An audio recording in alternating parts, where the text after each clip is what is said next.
The tension swatch. It is really important that you do your tension piece before you start knitting your garment, especially if this is your Precious Amelia by Drops Design, the garment we're working on together. If you do not do a tension swatch, your sweater may turn out either way too big or way too small than what you expected. It is critical to start with it. By the way, sorry for the thumb. I banged it. It's growing out. Anyway, in the pattern it does suggest that you start with a 4mm size needle. You knit a piece, you take a measuring device. I usually do myself, I do 30 stitches across and then I do 30 rows. And then I measure as much as I can. Just an inch isn't as accurate. If you could knit a piece actually that's 4 inches long, the more you knit for your tension swatch, the more accurate it is. But in this case I can count out exactly how many rows are in 2 inches, and I have enough in going across to count out exactly where I'm at in terms of how many stitches are across in 4 inches. And you try to get as close as you can to what the pattern suggests. In this case my gauge is pretty darn close. My knitting gauge is 22 stitches by 30 rows, and the pattern by Drops Design calls for 21 stitches by 28 rows. So that's as close as I'm going to get.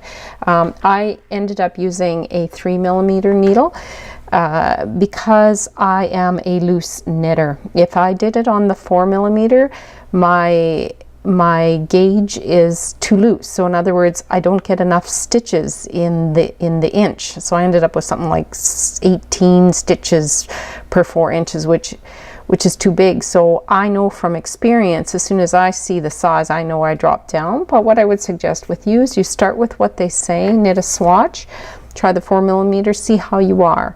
If your stitches going across are too shy of the number, like less than 21 significantly, drop your needle size down. It means you're a loose knitter.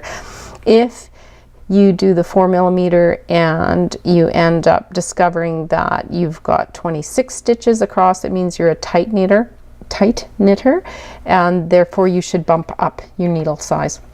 Of course, respecting all of this, you are using a yarn that is very similar to what is called for in the pattern.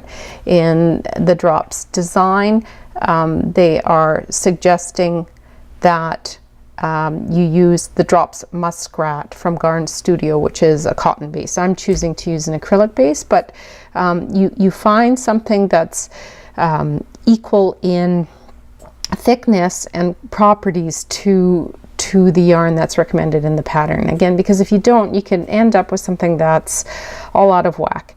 If you're a beginner knitter and you choose to not use the Drops Muskrat yarn, and you're uncertain as to what to choose, I would go to your local knitting store and ask them what a good substitute. You can also find recommendations on the internet, and even at Drops Design Studio as well. They will give you ideas as to alternative yarns to use. But it is critical to do the tension swatch. I do want you to watch this little piece about the tension swatch, because if you don't do it, if you don't take the time to do this, your garment most likely will end up either way too big or way too small.